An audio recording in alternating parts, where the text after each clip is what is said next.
Astaghfirullah. Bismillahirrahmanirrahim. Assalamualaikum warahmatullahi wabarakatuh.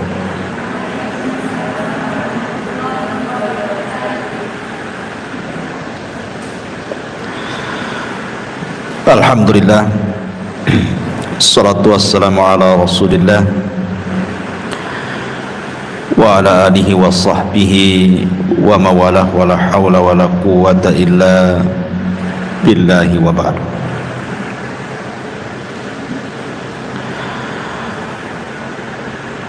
Baik, kita lanjutkan kajian kita, masih membahas tafsir singkat dari surat-surat pendek dalam juz amma, dan kita masuk pada surah Al-Mutaffifin.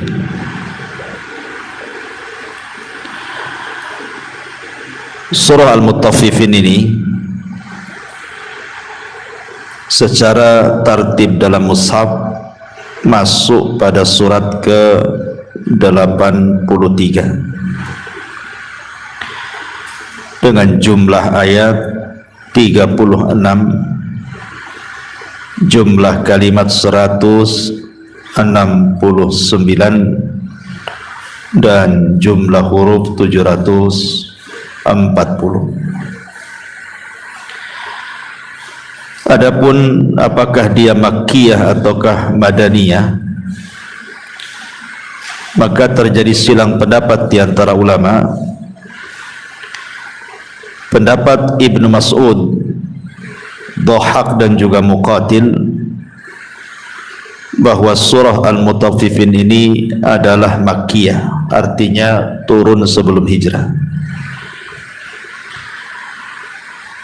Ada juga pendapat yang lain dari Ibnu Abbas, Ikrimah, As-Sudi, dan juga Al-Hasan mengatakan bahwa surah Al-Mutaffifin ini adalah surah madaniyah, surat yang turun setelah hijrah.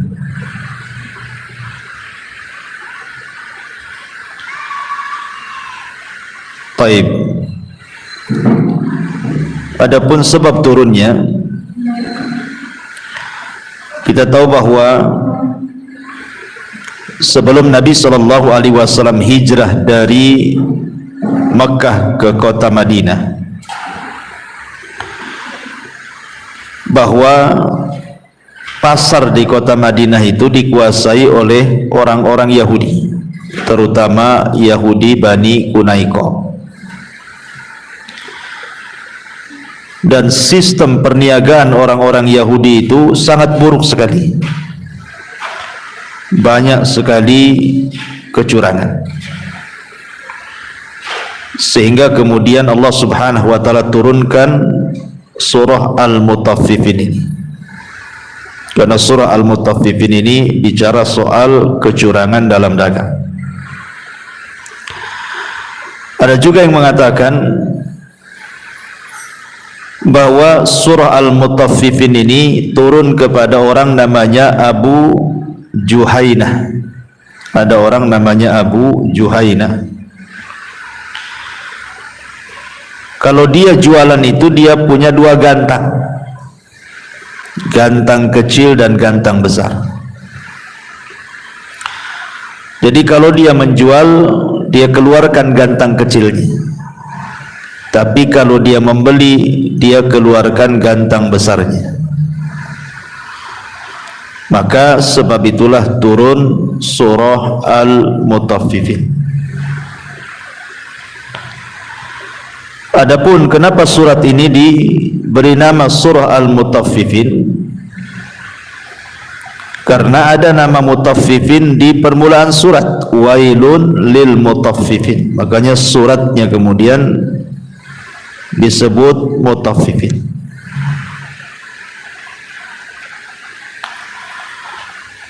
Taib. Dan surat ini juga jatuh setelah surat Al-Ankabut. Jadi surah Al-Mutaffifin turun setelah sebelumnya turun surah Al-Ankabut. Kita baca ayatnya. A'udzubillahi minasyaitonir rajim. Bismillahirrahmanirrahim. Wailun lil mutaffifin. Celakalah bagi orang-orang yang curang dalam menakar dan menimbang. Seperti apa gambarannya? Alladzina idzaktalu 'alan nasi yastawfun. Orang-orang yang apabila menerima takaran dari orang lain, mereka pun meminta dicukupkan. Artinya kalau dia posisinya pembeli. Wa idza kaluhum aw wazanuhum yukhsirun. Dan apabila mereka menakar atau menimbang untuk orang lain, mereka pun menguranginya. Ini kalau di posisi penjual. Maka Allah Subhanahu wa taala ingatkan, ala yadhunnu ulaika annahum mab'utsun. Tidakkah mereka itu mengira bahwa sesungguhnya mereka akan dibangkitkan liyaumin azim, pada satu hari yang sangat besar, yauma yaqumun nasu lirabbil alamin, yaitu pada hari ketika semua orang bangkit menghadap Tuhan seluruh alam semesta. Kalimat wailun, sebagian para ulama, orang Arab itu tidak biasa meletakkan kalimat nakirah di permulaan kata. Biasanya orang Arab itu meletakkan kalimat yang sifatnya ma'rifat. Maksudnya jarang orang Arab itu meletakkan kalimat yang kalimat itu dimulai dengan adanya tanwin. Wailun kan tanwin itu. Wailun, wailan, wailin, itu namanya tanwinnya. Tetapi orang Arab itu biasanya kalau meletakkan di permulaan kalimat menggunakan alif lam. Al-wailu, harusnya seperti itu. Tetapi karena ini bentuknya sebuah doa, doa kebinasaan, wail itu artinya kebinasaan, maka digunakan dalam bentuk nakirah. Ada juga wailun itu maksudnya adalah satu lembah yang terdapat di neraka jahanam. Lembah ini sangat dalam, sangat gelap dan sangat busuk karena semua nanah dan darah penduduk neraka itu masuk ke lembah ini. Saking mengerikannya jahanam sendiri sampai isti'adzah, meminta perlindungan dari lembah ini. Itulah wailun lil mutaffifin. Untuk apa lembah ini? Atau kalau diartikan doa kebinasan itu siapa? Maka Allah katakan lil mutaffifin, untuk orang yang suka mentatfif. Tatfif itu artinya mengurang-urang. Dan dalam dunia perniagaan di zaman dulu itu sudah tradisi, mereka suka mengurang-urang takaran, mengurang-urang timbangan, mengurang-urang meteran dan begitu seterusnya. Tapi kemudian juga di zaman sekarang juga banyak yang seperti itu. Kadang-kadang diganjel timbangannya kalau sekarang kan. Atau kalau pakai timbangan digital kadang-kadang belum pas sudah diangkat, padahal nomornya masih jalan tuh, sudah diangkat sama dia. Kadang-kadang nggak dikasih tahu nomornya kan, harusnya kan penjual itu dikasih tahu, tengok tuh angkanya tuh, ini enggak, taruh di situ, main diikat, kasih kan gitu. Atau dengan cara tatfifnya itu mencampurkan yang baik dan yang buruk. Umpamanya ibu beli beli salak, beli duku, beli yang ya buah-buahan. Tujuan kita membelikan yang bagus karena diberikan contoh yang bagus. Tetapi karena dia hendak mengurang-urang, akhirnya dicampurlah yang baik dengan yang bagus. Ataupun dicampur yang kering dengan yang basah supaya timbangannya berat. Sampai ada orang jual sapi itu, ada namanya sapi gelonggongan lagi kan ya, kasih air ke dalam supaya berat tuh timbangannya itu. Lah ini semua tatfif namanya, atau semua curang dalam dunia dagang itu masuk kepada tatfif. Sebenarnya kalau kita sedikit berfikir, sering saya sampaikan kepada ibu-ibu ya, curang dalam dunia perniagaan yang disebut dengan mutaffifin itu sebenarnya tidak mengenyangkan. Tidak mengenyangkan. Contoh nih, kalau ibu jualan buah-buahan, kemudian ada orang yang beli 1 kilo salak, 1 kilo duku, atau 1 kilo jeruk. Kita sebagai penjual ingin curang, dikurangilah 2 butir salak atau 2 butir jeruk gitu ya, kurang 1 on atau mungkin 1 on. Kalau kita berpikir, cobalah ibu makan 2 salak itu kira-kira kenyang enggak? Kan enggak. Yang kita kurangi dari 1 kilo 2 salak itu kalau kita makan kan enggak kenyang, enggak mengenyangkan, enggak bisa untuk makan sehari 3 kali itu. Tetapi masalahnya, kenapa sampai diancam sedemikian rupa dengan kalimat wailun? Terkadang tatfif ini kan tidak mesti banyak, kadang-kadang sedikit yang diambil pedagang itu, tidak banyak yang dikurangi sama dia itu. Cuman berpikir bahwa dengan curang akan menambah keuntungan, itu pikiran dia. Tapi lihat yang sedikit ini Allah ancam dengan kalimat wailun, neraka wel, lembah dalam jahanam.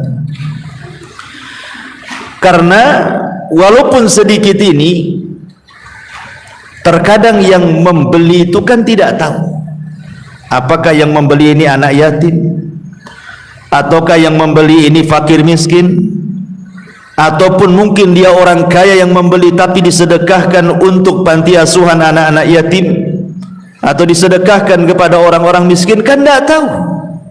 Namanya pembeli itu, kita kan nggak pernah tanya ibu di mana, ibu siapa, kan nggak mungkin kita tanya ya, kepo kali nih penjual nih katanya, kan nggak mungkin lah tanya-tanya lah. Karena kita tidak tahu pembeli ini siapa, berarti kalau seandainya kita kurangi 2 salak, 2 duku, 2 jeruk umpamanya ya, rupanya pembeli ini ayah anak yatim rupanya, berarti ibu mengambil hak anak yatim.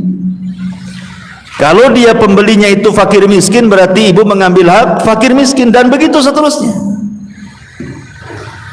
Begitu juga sebaliknya, kalau ibu membeli kepada penjual, kadang-kadang latah nih ibu-ibu ini, kalau saya lihat ya, yang ngaji insya Allah enggak.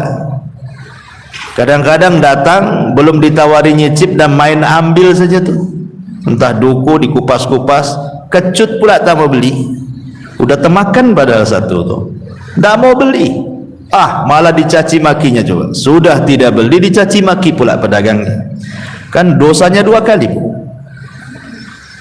Harusnya kan kita cuma tanya basa-basi, bagus gak bang? Bagus. Manis? Manis. Nah, kalau tak manis boleh saya balikan, kan gitu harusnya kan ya. Kecuali kalau dia menawarkan, coba ini sampelnya kan itu, kayak ginilah, maka boleh kita cicipi. Ini belum ditawarkan sampelnya, ibu pulang ambil sampel sendiri ya, main kupas saja duku itu.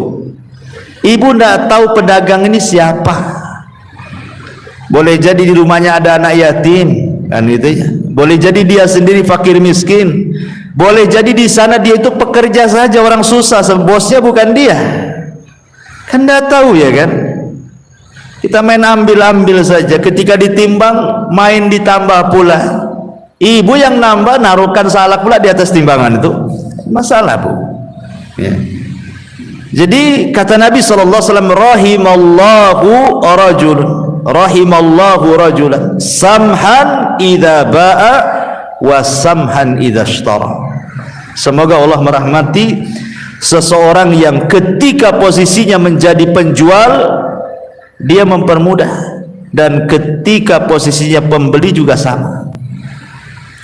Sudahlah ibu, yakin aja lah sama pedagang itu, seandainya pun dia curang, maka ibu namanya sedang bersedekah sirnan. Anggaplah dikurangi 2 salak, pura-pura tak tahu sajalah. Ya, anggaplah disedekahkan, kan nggak ada yang tahu kecuali ibu dengan dia saja kan. Nah, itu jadi sedekah tuh. Jadi di sini kenapa Allah Subhanahu wa taala sampai mengatakan wailun, neraka bagi orang-orang mutaffifin. Karena tadilah rahasianya, walaupun tidak mengenyangkan, walaupun sedikit kecurangannya, tapi bahaya. Di zaman Nabi Shallallahu Alaihi Wasallam itu jalan-jalan ke pasar, nampaklah ada orang jual gandum. Zaman dulu kan belum ada, kalau di kita ini beras pakai karung, pakai plastik kan nggak ada zaman dulu kan. Biasanya beras itu ya nampak ya kan, ditaruh di tempat, jadi orang datang bisa megang. Kalau orang sekarang mana bisa megang? Kalau dirobek plastiknya berarti beli. Kalau zaman sekarang kan, ya. Oh zaman dulu kan nampak berasnya, bisa dipegang-pegang. Ini jenis apa, ini jenis apa kan orang dulu tuh. Lah di zaman Rasul gitu tuh. Jadi oleh Nabi Shallallahu Alaihi Wasallam dimasukkanlah ini tangan Rasul ini ke dalam beras gandum itu. Rupanya basah pula bawahnya, atasnya pula kering. Jadi Nabi Shallallahu Alaihi Wasallam bertanya, kenapa bawahnya basah, kenapa atasnya kering?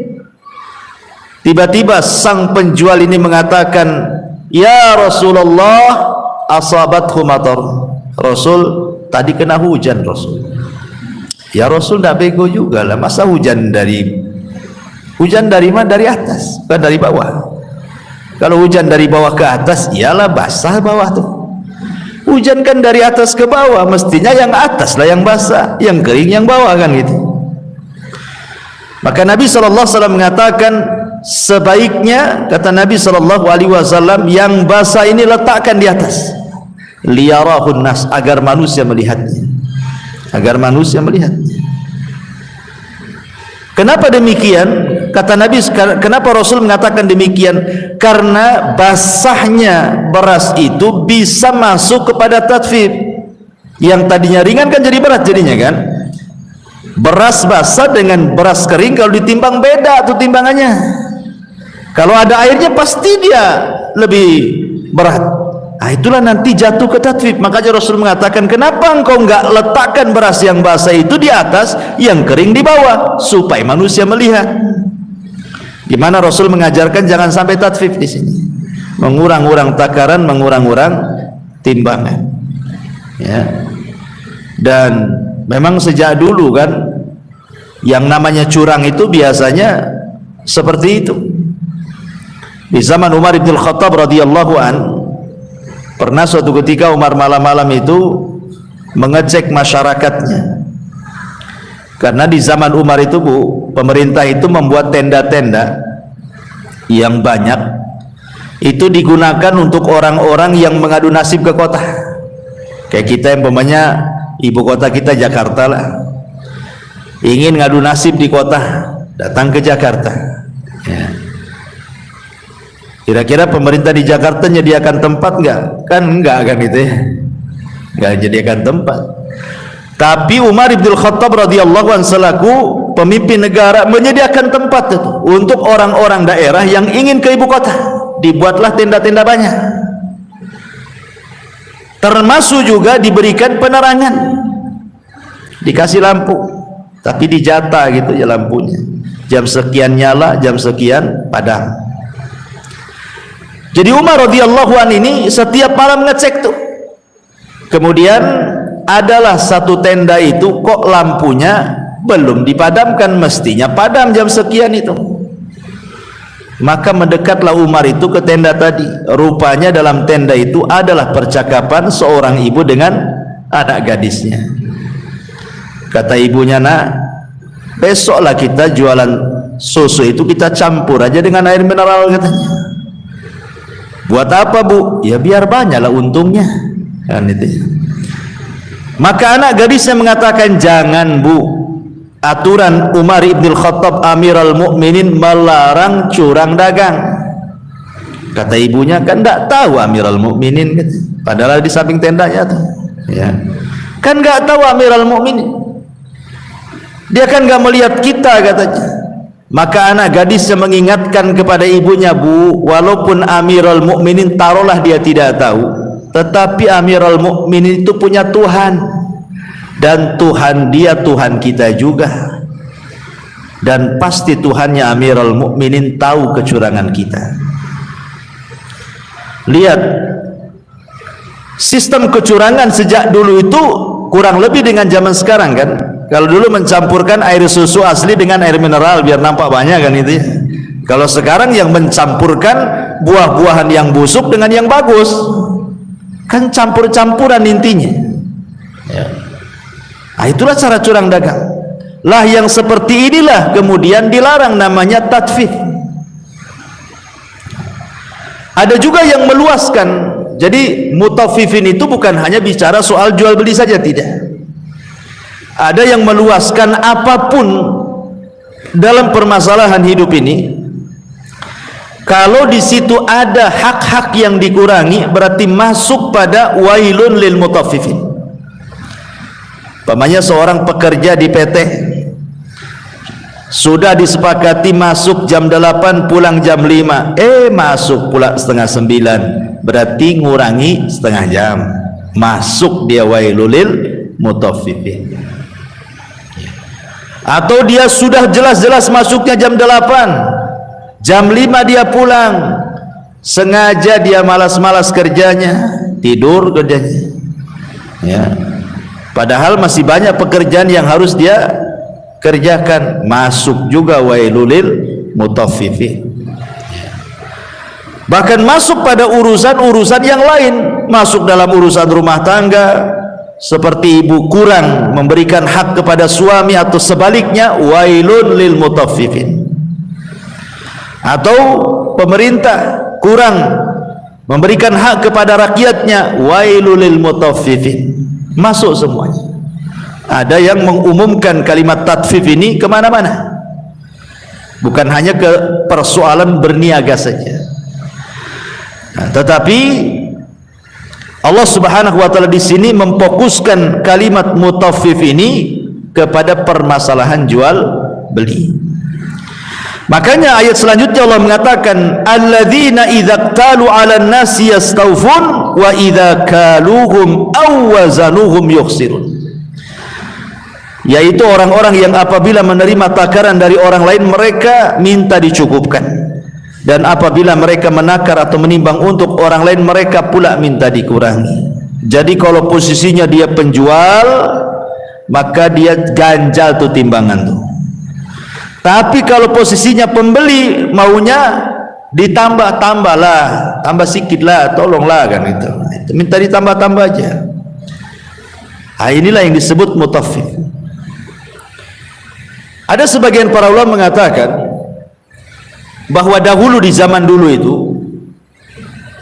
orang-orang yang curang berdagang itu mereka punya dua gantang, seperti dalam kisah asbab nuzul itu kan, kisah Abu Juhainah itu.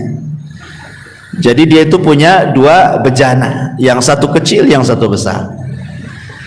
Jadi kalau dia jual ke orang lain pakai gantang yang kecil. Ingat Bu, kalau dulu jual beras itu kan ada gantang tuh kan, nanti dimasukkan, nanti baru dibelah gitu ya, baru dimasukkan ke kresek. Zaman dulu kan gitu ya. Jadi orang-orang yang curang dagang kala itu di zaman Nabi SAW, mereka sengaja buat gantang tuh ya, satu gantang agak gede, satu gantang kecil. Nah, jadi kalau dia jual pakai yang kecil, tapi kalau dia mau beli pakai wadah itu, dikasih yang besar. Nah, gitu ya. Itu juga makna alladzina idza qtalu 'alan nasi yastawfun wa idza kaluhum aw wazanuhum yukhsirun. Atau tidak dengan gantang ya, tetapi sengaja dia melakukan kecurangan dengan ya tadi, kemudian mengurang-urang takaran. Memang takarannya dikurangi, seperti mengganjal timbangan. Kalau dulu kan ma'ruf tuh diganjal-ganjal timbangan tuh, sengaja gitu biar gak pas gitu ya, biar kurang ya. Atau selaku pembeli, yaitu main ambil dimasukkan saja. Lah kalau yang seperti ini saja terancam wailun, Bu. Ini kan jelas-jelas ibu beli atau ibu jual. Artinya ada manfaat dengan jual belinya. Macam mana lagi yang dengan yang di atas ini, dengan cara mencuri umpamanya. Pas penjaganya lengah gitu ya, penjualnya lengah, langsung diambil salaknya satu, masukkan ke kresek. Nah, ini kan lebih parah lagi, Bu. Pas lengah-lengahnya kan langsung diambil jeruknya. Nggak dimasukkan ke resek, dimasukkan ke sini, ke pesa sini. Kan nampak gitu ya. Ah, itu lebih parah lagi. Atau lebih parah lagi daripada ini adalah mengambil dengan cara paksa dan mengancam. Merampoklah bahasanya kan. Kasih atau saya pukul, kasih atau saya bunuh. Ah, gitu ya. Itu lebih parah lagi karena mencuri dengan ancaman. Gitu ya. Kalau yang seperti ini kan sebenarnya kan hanya minta baik-baik, tolonglah tambah kan itunya. Itu kan minta baik-baik, padahal sudah pas tapi kita minta gitu ya. Ini saja masuk pada mutaffif. Apalagi yang jelas-jelas ngambil tanpa sepengetahuan penjual kan, apalagi dengan ancam kasih 1 kilo, kalau enggak saya bakar nih, gitu ya. Ah, itu lebih parah lagi. Makanya lihat bagaimana masalah tatfif saja terancam dengan kalimat wailun. Kemudian Allah Subhanahu wa taala mengatakan, ala yadhunnu ulaika annakum mab'utsun liyaumin 'adzim. Tidakkah mereka mengira bahwa sesungguhnya mereka akan dibangkitkan pada satu hari yang sangat besar. Dari sini, Bu, pentingnya seseorang itu beriman dengan hari akhir. Kalau keimanan kita ini besar kepada hari akhir, Bu, saya yakin dan saya percaya akan terlahir akhlak-akhlak yang terpuji. Kalau orang itu yakin betul dengan adanya hari kebangkitan, saya yakin akan terlahir orang-orang yang disiplin, orang-orang yang bertanggung jawab, orang-orang yang jujur, orang-orang yang amanah, pasti itu. Ya. Tetapi ketika kemudian kurang keimanannya kepada hari akhir, itu nggak akan terlahir akhlak-akhlak seperti ini. Pasti orang itu tidak amanah, pasti orang itu tidak jujur, pasti orang itu tidak bertanggung jawab, pasti orang itu tidak baik. Kenapa? Karena jelek pemahamannya kepada hari akhir. Disangkanya dia tidak akan dibangkitkan, dia tidak akan dihisab, dia tidak akan dipertanggungjawabkan kan, sehingga tenang-tenang saja dia melakukan maksiat. Tapi kalau orang itu yakin dengan hari akhir bahwa ada kebangkitan setelah kematian, jangankan lagi ngerampok gitu ya, soal takfif yang kecil saja nggak mau dia. Ya, di dunia terkadang orang-orang yang zalim itu tidak ada balasannya, tapi bukan berarti kemudian mereka tidak akan dibalas. Pasti dibalas. Kapan? Liyaumin adzim, pada hari yang sangat besar. Di sini Allah mengatakan, ala yadhunnu ulaika annahum mab'utsun. Tidakkah mereka mengira bahwa sungguh mereka akan dibangkitkan? Kalimat dibangkitkan ini maksudnya adalah dibangkitkan dalam tiupan sangkakala kedua. Sangkakala itu ditiup 2 kali. Satu pendapat, ada yang mengatakan 3 kali, tapi pendapat yang akrab, yang lebih dekat dengan Al-Quran, wallahu alam, bahwa tiupan itu cuma 2 kali saja. Jadi Israfil meniup pertama itu hanya kejutan dengan kematian. Kemudian setelah itu tiupan kedua adalah tiupan kebangkitan. Maka manusia akan dibangkitkan dalam kubur-kubur mereka, dan itu berdasarkan ayat idza zulzilatil ardu zilzalaha wa akhrajatil ardu athqalaha wa akhrajatil ardu, dan kami keluarkan beban-beban isi bumi ke permukaan. Dalam ayat yang lain, wa alqat ma fiha wa takhallat, dan kami akan lempar tuh badan-badan yang di dalam bumi ini ke permukaan. Jadi setelah Allah hancur-hancurkan alam semesta ini, Bu, kemudian bumi yang kita pijak sudah diganti dengan bumi yang lain, yang rata, tidak ada yang meninggi, tidak ada yang merendah, tidak ada gunung, tidak ada lembah, semua rata. dan tidak ada maklam, tidak ada alam. Ketika itulah Allah Subhanahu wa taala kirimkan hujan. Hujan ini menembus semua lapisan tanah sehingga menyentuh setiap tulang-tulang ekor yang tidak dihancurkan saat kiamat. Ingat Bu, dari semua badan kita itu pasti binasa. Mungkin binasa karena termakan waktu di dalam tanah, ya kan? Atau mungkin binasa karena dahsyatnya hari kiamat, betul-betul hancur, tidak tersisa. Tetapi ada satu bagian tubuh kita yang tidak mungkin hancur walaupun kiamat dibangkitkan sekalipun. Apa itu? Tulang ekor manusia. Tulang ekor tidak akan hilang walaupun kecil, ya. Mungkin bisa dilihat dengan alat, kebanyakan hanya bisa dilihat dengan alat. Nah, itu tulang ekor itu tidak akan dihancurkan karena setiap manusia akan dibangkitkan dari situ. Jadi ketika Allah turun hujan tuh, maka air hujan itu akan menyentuh setiap tulang ekor itu. Ketika menyentuh tulang ekor itulah, maka innallaha ala kulli syai'in qadir. Allah atas segala sesuatu mampu membangkitkan manusia. Dari situlah manusia dibangkitkan. Maka datang lagi tulangnya yang lain, datang lagi dagingnya, datang lagi kulitnya, sampai betul-betul menjadi jasad sebagaimana permulaan kita hidup dan mati di dunia. Kemudian Allah lempar ke permukaan, ya. Semua jasad bergelimpangan di mana-mana. Bayangkan sejak zaman Adam sampai yang terakhir mati, apa nggak banyak gitu. Lah dari situlah Allah lepaskan setiap ruh yang saat kiamat tidak dihancurkan. Jadi tulang ekor tidak hancur, ruh juga tidak hancur saat kiamat dibangkitkan. Lalu posisi ruh di mana? Kalau dia ruhnya orang-orang yang beriman, Allah letakkan di Iliyin, tempat yang paling tinggi. Kalau dia orang kafir munafik, maka Allah letakkan di Sijin, di bawah dasar bumi yang paling dalam. Lah ketika jasad sudah dibangkitkan itu Bu, sudah dikembalikan, sudah utuh menjadi jasad manusia, baru Allah lepaskan ruh-ruhnya itu. Jadi ruhnya yang dari Iliyin melesat semua ke bumi, ruhnya yang dari Sijin juga sama melesat. Subhanallah, tidak ada satu pun yang tertukar antara ruh dan jasad itu. Nggak akan tertukar Bu.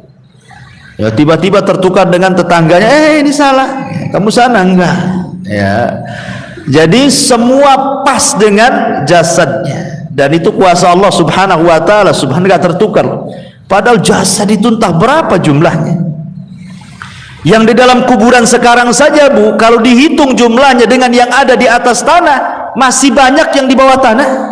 Kalau dihitung loh ya, sejak zaman Nabi Adam sampai sekarang tuh, di dalam tanah itu lebih banyak yang dikubur dibandingkan yang hidup di atas permukaan bumi. Kenapa? Karena kita ini umat terakhir, sudah nggak ada lagi umat setelah kita.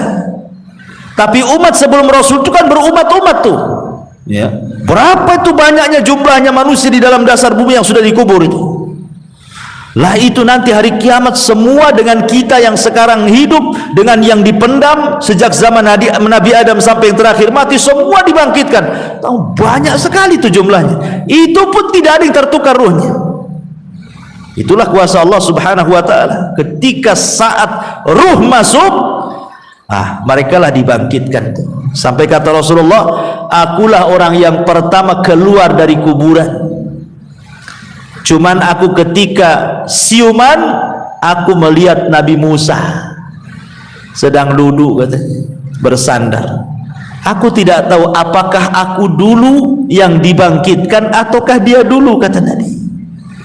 Tapi yang jelas bahwa Nabi SAW orang yang pertama dibangkitkan dari kuburan, dan yang pertama mendapatkan pakaian siapa?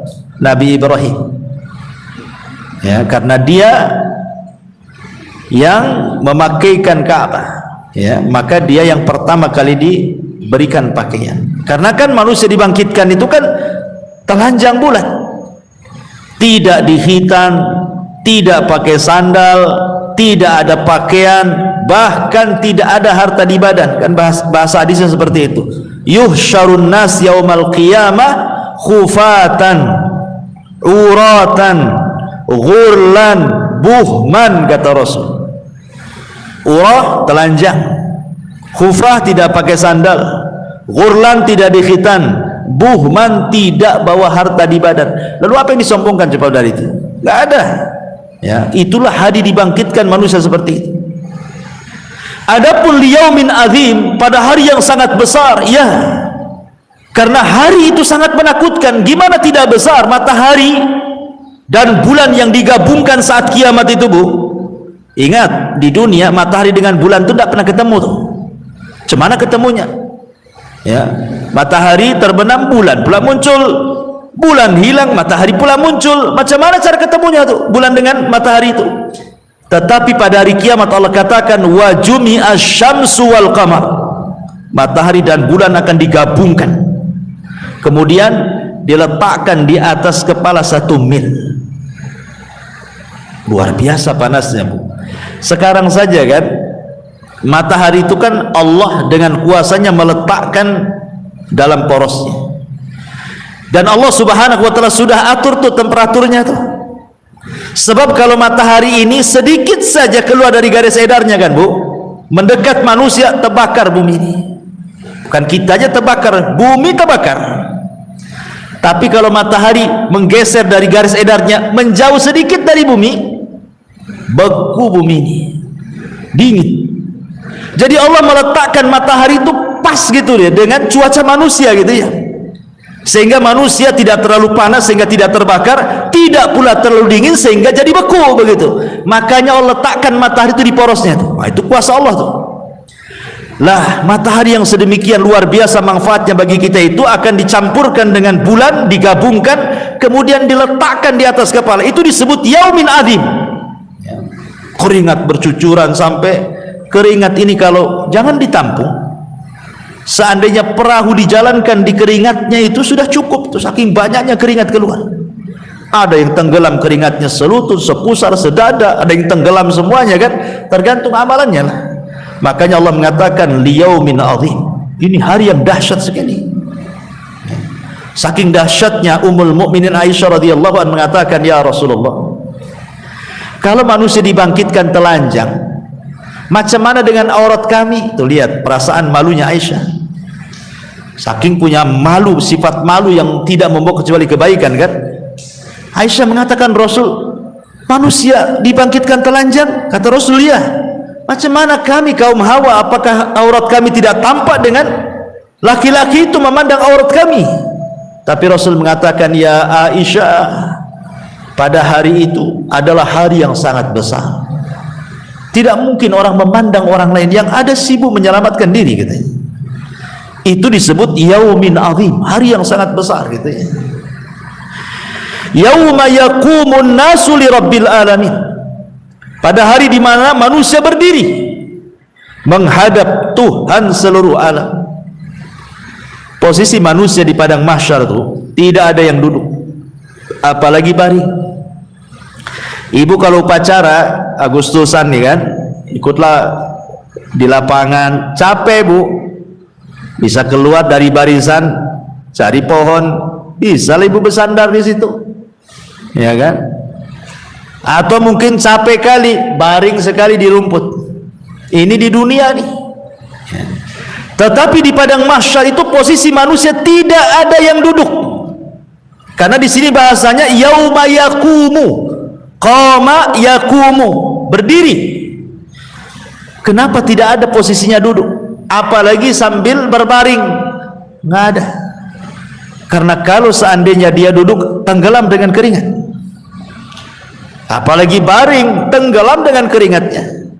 Makanya semua posisi manusia itu berdiri, tersiksa bukan berdiri. Makanya ketika mereka datang kepada Nabi Adam, apa kata penduduk orang-orang di padang mahsyar itu? Ya Adam, ala tara ila ma nahnu fihi. Adam, tidakkah kau iba kepada kami? Tengoklah kondisi kami ini, katanya. Saking sulitnya gitu ya. Sampai manusia mengatakan kepada Adam seperti itu, ala tara ila ma nahnu fi. Tidakkah iba melihat kami, katanya. Matahari didekatkan, kami berdiri. Berapa lama coba berdirinya? Khamsina alfasanah, 50.000 tahun. Bukan sebentar 50.000 tahun itu. Sementara kehidupan dunia dengan kehidupan akhirat itu, satu hari dunia sama dengan 1000 tahun, 1000 tahun, satu hari akhirat sama dengan 1000 tahun dunia. Jadi satu hari akhirat itu sama dengan 1000 tahun dunia. Sementara orang yang di padang mahsyar itu lamanya 50.000 tahun. Mereka harus menunggu tuh keadilan dari Allah Subhanahu wa ta'ala. Tapi pertanyaannya, apakah 50.000 tahun itu hanya berlaku kepada orang-orang kafir saja, ataukah menyeluruh bahwa manusia akan tinggal di padang mahsyar itu 50.000 tahun? Ini menjadi polemik para ulama. Ada yang mengatakan khamsina alfasana, 50.000 tahun itu khusus orang kafir saja. Itu khusus orang kafir saja. Orang-orang yang beriman ini tergantung dosanya. Kalau dia termasuk orang-orang yang tanpa hisab, tanpa azab, berarti keluar dari kuburan direct masuk surga lah. Tak ada lagi dia tinggal-tinggal di padang mahsyar. Kadang nggak dihisab. Kan mereka kan dikumpulkan di padang mahsyar kan karena untuk dihisab kan. Kalau sudah tidak dihisab, ngapain di situ? Ya, direct aja lah masuk surga. Ya. Tapi ada orang-orang yang dapat hisabnya mudah. Mudah hisabnya, hisaban yasira, mudah sekali. Maka ini pun tidak sampai 50.000 tahun. Tapi ada juga yang hisabnya itu sulit, maka juga akan dilamakan. Boleh jadi mungkin sampai 50.000 tahun, wallahu alam kan itu ya. Jadi tergantung amalannya. Orang itu berapa lama tinggalnya di padang mahsyar itu. Yang jelas, yauma yaqumun nasu li rabbil alamin, yaitu pada hari ketika semua manusia bangkit menghadap Tuhan seluruh alam. Di sini Allah Subhanahu wa taala seolah-olah ingin mengatakan, ya, janganlah kalian curang sedikit mengakibatkan kesulitan pada hari kiamat. Tatfif itu kan curang kan? Sedikit tak banyak gitu. Janganlah gara-gara sedikit kok jadinya masalah nanti di hari kiamat. Makanya Allah Subhanahu wa taala katakan kalla. Kalimat kallabu hanya jatuh di pertengahan surat ke bawah, dari surah Al-Baqarah, Al-Fatihah, Al-Baqarah sampai surah Al-Kahfi itu tidak ada kalimat kalla. Kalimat kalla itu baru ada di surah Maryam dan terus sampai juz amma. Ya, coba ibu baca dari surah Al-Fatihah, Al-Baqarah, Al-Imran, An-Nisa sampai surah Al-Kahfi tidak ada kalimat kalla. Kalimat kalla itu baru ada di surah Maryam pertama, kemudian ke bawah sampai juz amma. Baru banyak kalimat kalla. Salah satunya di sini, kalla inna kitabal fujjari lafi sijjin. Sekali-kali jangan begitu. Maksudnya janganlah curang dalam berniaga. Sudah jelas nanti pada hari kiamat kau akan mempertanggungjawabkan tuh. Kalla, jangan seperti itu. Inna kitabal fujjari lafi sijjin. Sesungguhnya catatan orang-orang durhaka benar-benar tersimpan dalam sijjin. Kalimat fujar bisa bermakna fusak, orang fasik, bisa bermakna zalim, orang zalim, bisa bermakna orang kafir. Jadi fujar ini bisa diartikan kafir, bisa diartikan fasik, bisa diartikan zalim, tergantung konteks ayat dalam Al-Quran. Kalau Allah mengatakan kafaratul fajarah, berarti fajar di sini fujar, berarti maksudnya orang kafir gitu ya. Jadi lihat siak ayatnya. Tapi kalimat fujar biasanya bisa masuk pada diitlakkan kategori kafir, kategori zalim, kategori fasik. Makanya fujar ini diartikan orang jahat, orang durhaka gitu ya. Ya. Ingatlah catatan orang-orang jahat, orang-orang durhaka itu lafi sijin. Di mana sijin itu? Lihat di sini menggunakan siagul mubalaghah, sijin fi'il, ya, menggunakan wazan fi'il. Sijin itu artinya bukan hanya penjara biasa. Kalau penjara biasa ya sijin, tetapi kalau pakai tasdid sijin itu berarti betul-betul penjara. Dan letak sijin ini adalah di bawah bumi yang paling bawah. Sijin ini di bawah bumi yang paling bawah. Tentu bukan bumi yang kita pijak ya, maksudnya bumi yang kelak setelah sudah diganti oleh Allah dengan bumi yang baru pada hari kiamat, atau disebut dengan padang mahsyar itu. Sijin itu di bawah situ, paling dasar. Kemudian Allah mengatakan, wa ma adraka ma sijin, dan tahukah kamu apa itu sijin? Maka Allah mengatakan, kitabum marqum, yaitu kitab yang berisi catatan amal. Makanya dalam hadis Bara bin Azib radhiyallahu an, ketika Nabi SAW menceritakan soal ini Bu ya, kematian seorang mukmin dan orang kafir kan, apa kata Rasul? Adapun orang mukmin kalau meninggal, maka akan disediakan kain kafan dari sorga dan minyak wangi diletakkan di situ. Kemudian di kain kafan, kemudian wanginya sampai membumbung ke langit. Ketika wanginya sampai membumbung ke langit itu, malaikat kan bertanya-tanya tuh, itu ruhnya siapa tuh? Kok wangi sekali, harum sekali? Dipujilah oleh malaikat di langit itu. Kemudian ruh ini diangkat sampai ke langit pertama. Maka malaikat yang mengangkat mengetuk pintu langit, maka malaikat penjaga pintu langit membuka sampai langit kedua, ketiga, sampai tembus ke langit ketujuh. Kemudian di langit ketujuh setelahnya diperjumpakan dengan Allah, dan Allah katakan, kembalikan ruh ke dalam jasadnya, tapi simpan catatannya di Iliyin. Naikkan catatannya, ruhnya balikan. Tetapi ketika Rasul menceritakan tentang pencabutan ruhnya orang kafir munafik itu, sudah susah dicabut gitu ya. Kemudian diletakkan dari kain kafan dari neraka yang sangat busuk dan membumbung ke langit. Semua malaikat mencela orang ini. Ini bau siapa, busuk sekali gitu. Dicelaklah kemudian ruh itu. Akhirnya kemudian kain kafan ini dinaikkan ke atas. Maksudnya bahwa dinaikkan menghadap Allah, tetapi tidak pun berhadapan dengan Allah. Baru dengan langit pertama saja, pintu langit pertama tidak dibukakan malaikat. Allah katakan, la tufattahu lahum abwabus sama, bagi mereka pintu-pintu langit tidak akan dibuka. Ketika pintu langit tidak dibuka, otomatis tidak bisa naik itu. Maka Allah katakan, letakkan ruhnya, lemparkan ruhnya ke dalam jasadnya. Bukan diletakkan, dilemparkan. Kemudian letakkan catatannya di sijin. Sebagian ulama tafsir mengatakan sijin itu bukan lapisan bumi yang paling dalam. Anggaplah bumi itu kan 7 lapis, bukan di lapisan ke-7, tapi sijin itu di bawah lapisan ke-7 lagi. Seolah-olah apa Bu? Seolah-olah bumi tidak menerima amalan jeleknya.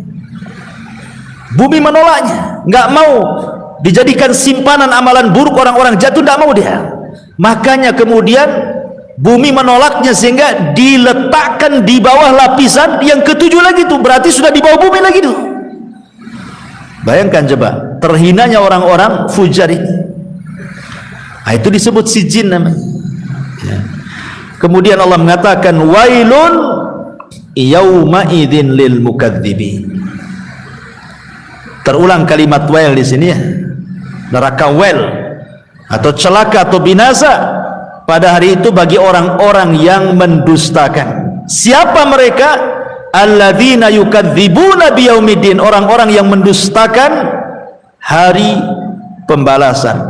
Wa ma yukadzibu bihi illa kullu mu'tadin atsin. Dan tidak ada yang mendustakan hari pembalasan kecuali setiap orang yang melampaui batas dan berdosa. Siapa mereka? Idza tutsla alaihi ayatuna qala asatirul awwalin, yang apabila dibacakan padanya ayat-ayat kami, dia berkata, itu kan dongeng orang-orang dulu saja. Di zaman Nabi SAW, para pendusta itu kan ma'ruf Bu ya.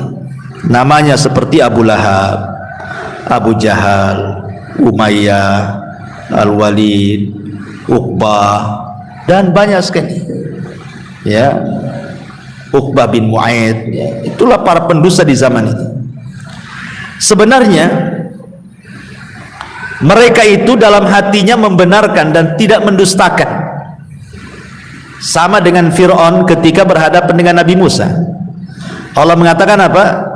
Wastaiqanatha anfusuhum zulman wa uluwa. Wastaiqanathu anfusuhum zulman wa uluwa. Jadi Fir'aun itu sebenarnya yakin dengan ajarannya Musa, cuman karena merasa tinggi, merasa dirinya mengaku Tuhan gitu ya, kemudian dia pun kezalimannya yang luar biasa sehingga lisannya mengingkari syariat Musa tapi hatinya membenarkan. Fir'aun itu buktinya apa? Saat kematiannya dia mengatakan amantu bima amanat bihi banu Israel, kan, aku beriman dengan yang diimani Bani Israel. Artinya dalam hatinya Fir'aun itu meyakini syariat Musa itu benar sebenarnya, cuman karena kesombongannya dengan lisannya dia mengingkari, bahkan mengatakan ana rabbukumul a'la, saya Tuhan kalian yang paling tinggi. Lah di zaman jahiliyah sama, Bu. Abu Jahal itu yang mendapatkan gelar dari Rasul Fir'aunnya umat ini adalah Abu Jahal. Itu sama dengan Fir'aun dulu di zaman Nabi Musa, hatinya itulah membenarkan Nabi. Dari mana kita tahu? Dari percakapan Akhnas ibn Syurek dengan Abu Jahal. Sebelum masuk Islam, Akhnas ibn Syurek ini berkawan tuh, karena sama-sama orang besar kan ya. Akhnas ibn Syurek, Amr ibn Hisham atau Abu Jahal, Abu Sufyan itu kan para pembesar-pembesar tuh di zaman itu. Lah Akhnas ibn Syurek ini sebelum dia masuk Islam, dia pernah berbincang-bincang dengan Abu Lahab. Namanya Abul Hakam. Abu Lahab itu kan Nabi yang kasih Abu Jahal. Abu Jahal itu Nabi yang kasih nama. Namanya bukan Abu Jahal, namanya siapa? Amr ibn Hisham. Julukannya Abul Hakam. Bagus tuh julukannya Abul Hakam, Bu. Hakam itu artinya bijaksana, bapak kebijaksanaan gitu kalau mau diartikan Abul Hakam itu. Karena kalau Abu Jahal ini memutuskan sebuah perkara sangat masuk di akal, sangat bijak. Makanya banyak orang-orang kafir itu gandrung dengan Abu Jahal karena kebijakannya. Salah satunya siapa? Khalid ibn Walid. Gara-gara terpincut dengan Abu Jahal, 20 tahun dia kafir.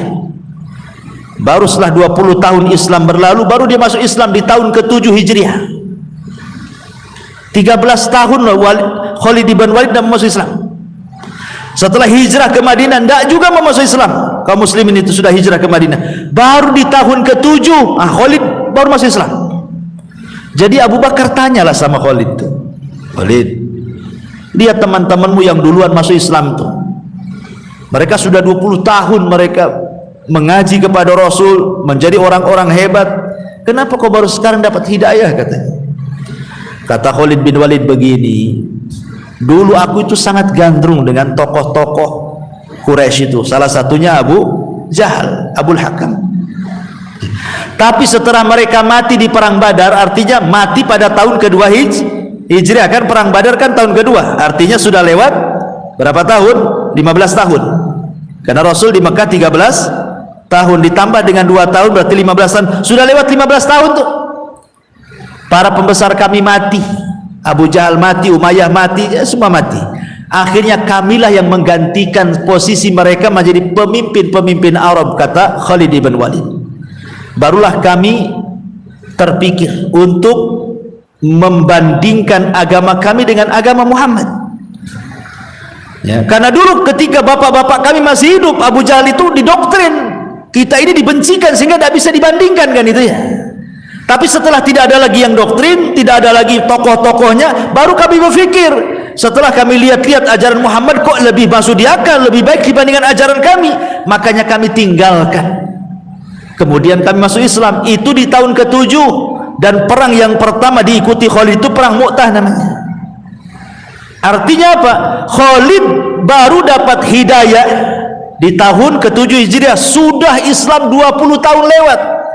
Kenapa? Karena bahayanya taklid buta kepada ajaran nenek moyang. Itu yang menghalangi Khalid sudah dapat hidayah. Kenapa? Karena berpegang kepada tradisi. Orang kalau berpegang kepada tradisi kan sulit dirubah, Bu. Ibu mau dakwah nih ke kampung, tradisinya kental di sana kan, Kan sulit merubah kan, maksudnya tradisi-tradisi yang menyimpang dari Al-Quran dan Sunnah. Tidak semua tradisi harus dihilangkan, tidak kan itu. Tradisi-tradisi bagus perlu dilestarikan. Seperti di zaman jahiliyah menjamu tamu kan tradisi bagus kan, dalam Islam ditetapkan. Menghormati bulan-bulan hurum dalam Islam ditetapkan. Ada tradisi-tradisi bagus, tidak dibuang ya. Tetapi lihat bahaya orang-orang yang fanatik dengan tradisi seperti Khalid, akhirnya lama kan dapat hidayahnya kan, setelah 20 tahun dapat hidayah karena fanatik buta dengan tokohnya tuh. Nah, itulah. Nah, setelah dia masuk Islam, baru Amr bin As juga masuk Islam, kemudian ada satu juga kawannya tokohnya masuk Islam. Lah sebenarnya Akhnas ibn Surek ini sebelum masuk Islam itu kan hatinya itu sebenarnya sudah yakin ajaran Muhammad itu benar. Makanya dia cobalah ngomong sama Abu Jahal kawannya itu, ya Abul Hakam, kunyahnya Abu Jahal di zaman jahiliyah, ya Abul Hakam katanya. Wahai Abul Hakam, saya ingin tanya, bagaimana pendapatmu tentang Muhammad itu?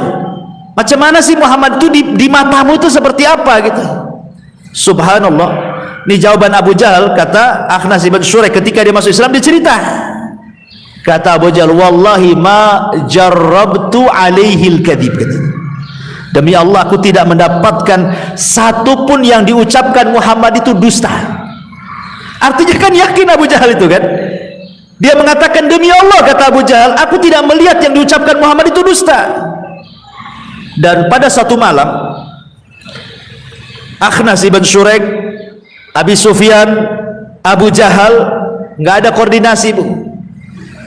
Mereka mengendap-endap ketika Nabi SAW sedang sholat, kemudian mereka menikmati bacaan Nabi sedang sholat tuh bu.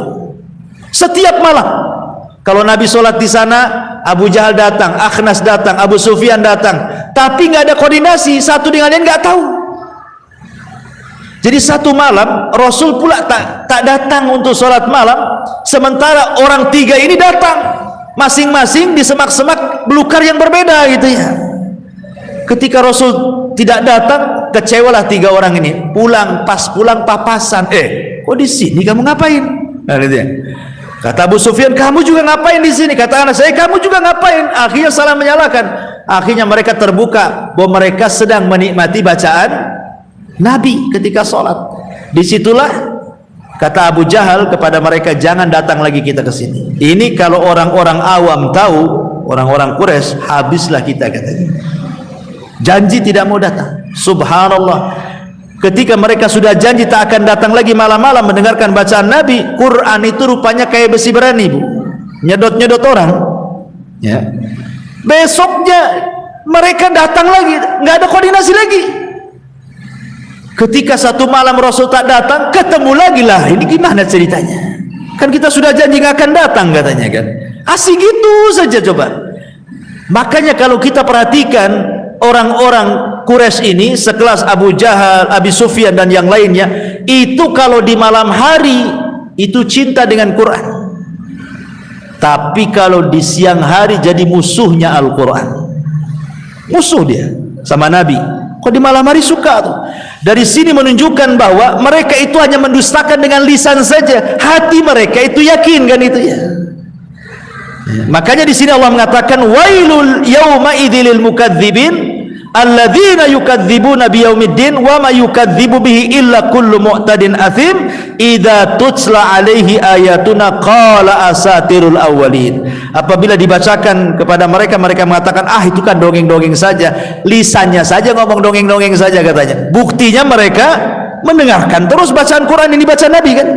Itulah orang-orang kafir ya. Mereka itu mendustakan hari pembalasan.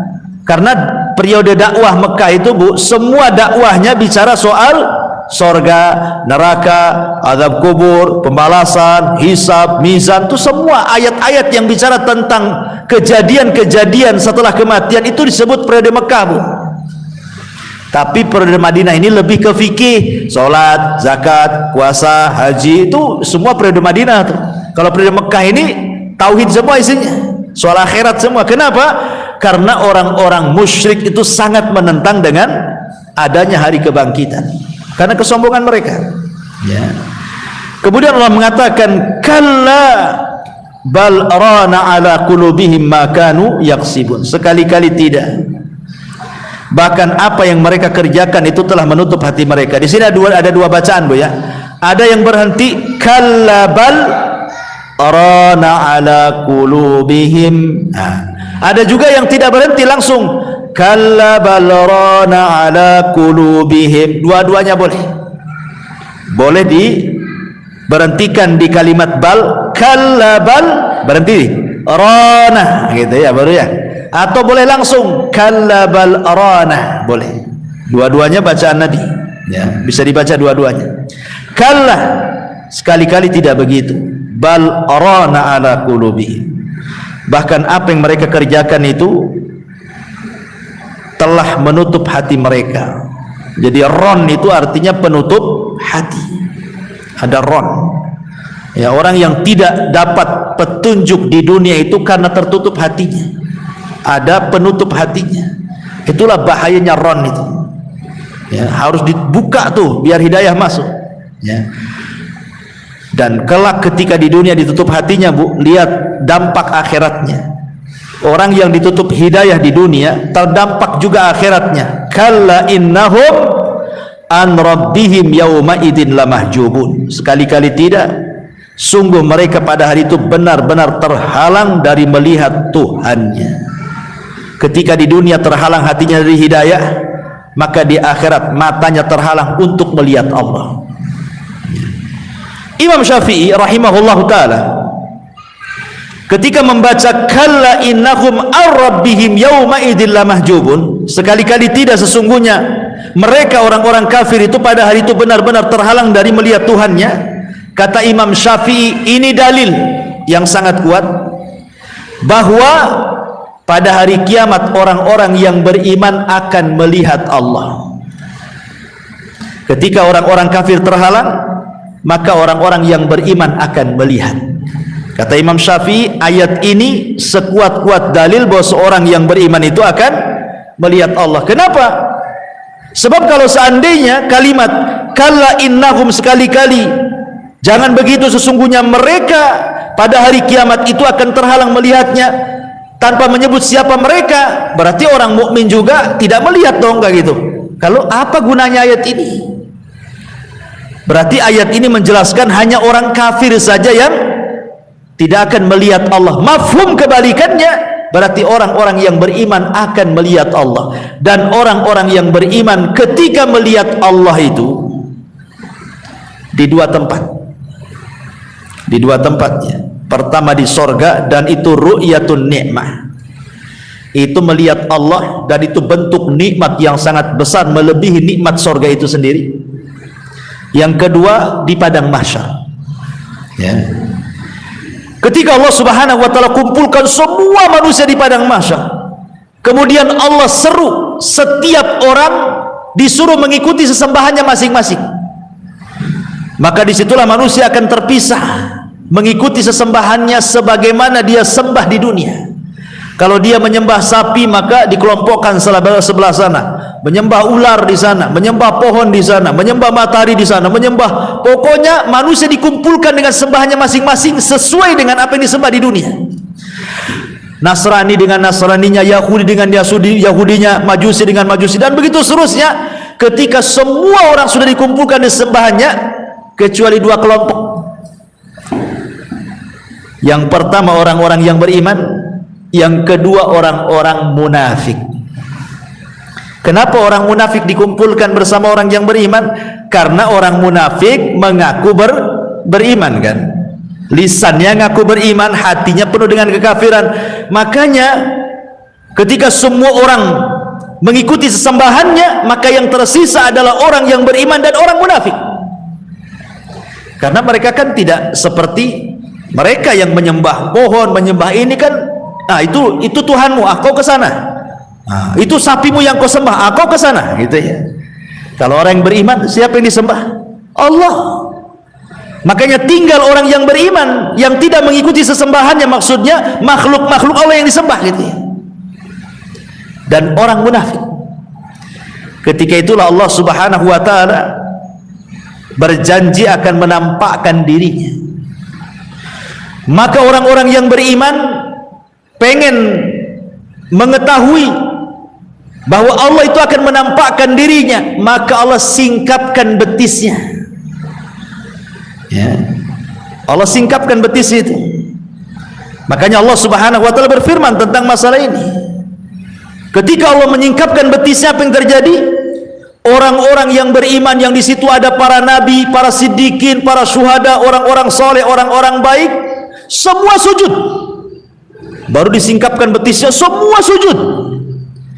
Ketika orang-orang munafik mau sujud tidak bisa, justru terjengkang ke belakang. Mau sujud lagi tidak bisa, terjengkang lagi ke belakang. Ketika itulah Allah mengatakan yud'auna ila sujudi fala yastati'un. Ketika mereka disuruh untuk sujud, fala yastati'un, mereka tidak bisa sujud, terjengkang terus ke belakang, terjengkang terus ke belakang. Ya. Disitulah Allah Subhanahu wa taala menampakkan dirinya. Tapi tentu ini bukan ru'yatun nikmah, karena ru'yah nikmah itu nanti di sorga gitu. Ini kan konteksnya manusia dihadapkan dengan sesembahannya masing-masing. Ya. Jadi Allah menampakkan itu, adapun orang yang beriman, itulah aku Tuhannya gitu ya. Adapun mereka, itulah sapi Tuhannya, itulah pohon Tuhannya, itulah batu Tuhannya. Jadi konteksnya Allah menampakkan diri pada hari kiamat di padang mahsyar itu, karena ketika itu Allah sedang mengelompokkan manusia bersama Tuhan-Tuhannya. Gitulah maksudnya, paham ya? Ya. Jadi begitulah. Ya. Tetapi ketika Allah menampakkan orang yang beriman langsung sujud, orang munafik tak bisa sujud. Wa yud'auna ila sujudi fala yastati'un. Mereka disuruh untuk sujud tidak bisa-bisa, asik terjengkang ke belakang terus, tersiksa akhirnya. Ya, orang munafik itu, ya karena mereka munafik. Mereka munafik, makanya mereka ditampakkan bahwa mereka ketika dunia bukan benar-benar menyembah Allah, gitu ya. Ya, karena orang munafik itu kalau bahasanya tiang itu dipegang tengah-tengah. Ini mukmin sebelah sini, sebelah sininya kafir, maunya itu megang tengah-tengah dia. Ya. Ibaratnya begini, kalau menguntungkan orang yang beriman, gabung dia dengan orang beriman. Kalau menguntungkan orang kafir, gabung dia dengan orang kafir. Jadi orang munafik itu satu sisi menipu orang yang beriman, sisi lain menipu orang kafir. Makanya dia mudabdabina baina dzalik, la ilaha ula wa la ilaha ula. Tengah-tengah, ragu-ragu, enggak ke sini enggak ke sana. Makanya orang munafik itu malam dia beriman, pagi sudah kafir. Pagi beriman, malam pula dia kafir. Malam-malam gabung sama orang yang beriman, pagi pula gabung sama orang kafir. Pagi bergabung sama orang yang beriman, malam pula sudah kafir. Itulah yang disebutkan oleh Nabi sallallahu alaihi wasallam, nanti fitnah di akhir zaman itu seperti itu. Yusbihu mu'min wa yumsi kafir, wa yumsi mu'min wa yusbih kafir, kan itu. Malam beriman, pagi kafir. Pagi beriman, malam pula kafir. Itulah orang munafik. Ya. Nah, inilah kalla innahum ar-rabbihim yauma idzil lamahjubun thumma innahum lasalul jahim. Kemudian setelah itu benar-benar mereka akan dimasukkan ke dalam neraka. Setelah digolongkan dengan sembahannya masing-masing, maka Allah masukkan mereka ke dalam neraka. Thumma yuqalu hadzal ladzi kuntum bihi tukadzibun. Kemudian dikatakan kepada mereka, inilah azab yang dahulu kamu dustakan. Kamu mendustakan dulu tidak ada neraka, ini nerakanya, gitu. Dulu kau dustakan jahanam, ni jahanamnya, ni syairnya, ni sakornya. Kalla inna kitabal abrari la fi'liyin. Ini kebalikannya. Inilah Al-Quran ibu kalau menyebutkan orang-orang kafir pasti akan menyebutkan orang-orang yang beriman. Ya.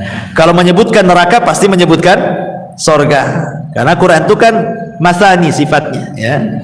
Kalau tadi menyebutkan orang-orang yang kafir, maka Allah sebutkan nih siapa orang-orang yang abrar dan apa balasannya. Kala, sekali-kali tidak. Sesungguhnya inna kitabal abrari, catatan orang-orang yang berbuat baik, la fi illiyin, benar-benar disimpan di illiyin. Illiyin itu di sorga yang tinggi sana. Illiyin. Ya. Wa ma adraka ma illiyun, tahukah kamu apa illiyun? kitabun marqum, kitab yang berisi catatan amal. Yashhaduhul muqarrabun, yang disaksikan muqarrabun, malaikat-malaikat Allah. Satu tafsir muqarrab di sini artinya para malaikat. Ada yang mengatakan muqarrabun itu bukan para malaikat, tetapi penghuni surga yang paling tinggi di surga itu disebut muqarrab. Jadi tingkatan yang paling tinggi itu di surga itu disebut muqarrabun namanya. Ada muqarrabun, ya. Kemudian di bawahnya lagi ada ashabul yamin, kan itu ya. Kemudian di bawahnya lagi ada zalimul nafsi. Nah, jadi yang paling tinggi disebut muqarrab. Oh, itu manzilahnya para nabi gitu ya. Nah, itu yang sedikitlah yang muqarrabun itu. Ada juga ashabul yamin. Ya, itu yang paling banyak ashabul yamin. Ada juga zalimul nafsi yang masuk neraka dulu baru dimasukkan ke dalam surga sesuai dengan kehendak Allah. Lah ada juga yang mengatakan muqarrabun bukan malaikat, tapi ada yang mentafsirkan muqarrabun di sini malaikat menyaksikan catatan amalnya. Ada juga yang menyaksikan itu maksudnya penduduk surga yang paling tinggi dari kalangan para nabi dan rasul. Innal abrara lafi na'im, sesungguhnya orang-orang yang berbakti benar-benar berada dalam surga yang penuh dengan nikmat. Naim itu siagul mubalaghah, artinya kenikmatan yang tidak terputus, itu disebut naim.